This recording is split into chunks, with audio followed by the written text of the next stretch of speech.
che m'ha disfatto e me da pubarella. Io come prima parola ho scelto ciaola, significa uccello, nello specifico la gazza, che è presente nella villanella Burriaca fosso ciaola, anzi è proprio il titolo di questa villanella. Le villanelle sono dei canti popolari del 1500-600. Spesso gli autori usavano la metamorfosi per permettere all'amante in questione di potersi trasformare in qualunque animale, la gazza, il pesce d'oro nella villanella del pesce d'oro, per potersi intrufolare nella casa dell'amata sotto altre forme di vita. Tra l'altro è stato il nostro primo brano studiato insieme, Burriaca fosso ciaola.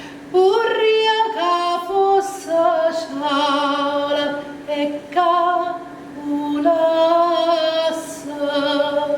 Burriaca fossa ciaola e calunassa asta fane sta dirte una parola mano gamma matti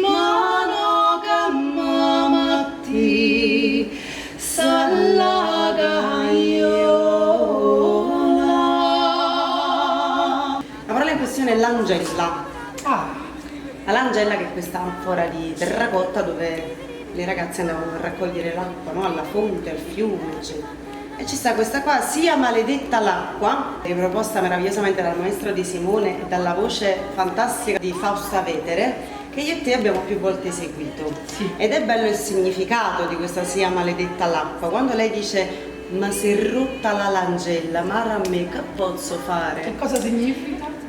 Amore mio, puoi immaginare che non si riferisce nello specifico Alla cosa di che terracotta. cosa si è rotto. Che cosa si è rotto? Cosa si sarà rotto Che si è mai? rotto? Si perdeva la verginità.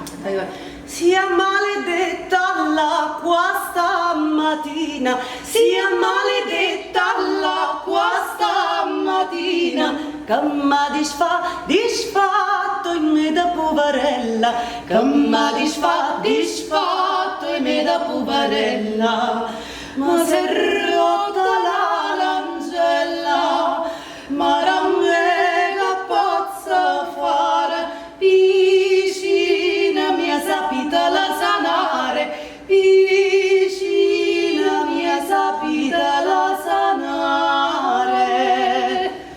Sapitela sanare, lasciamo perdere.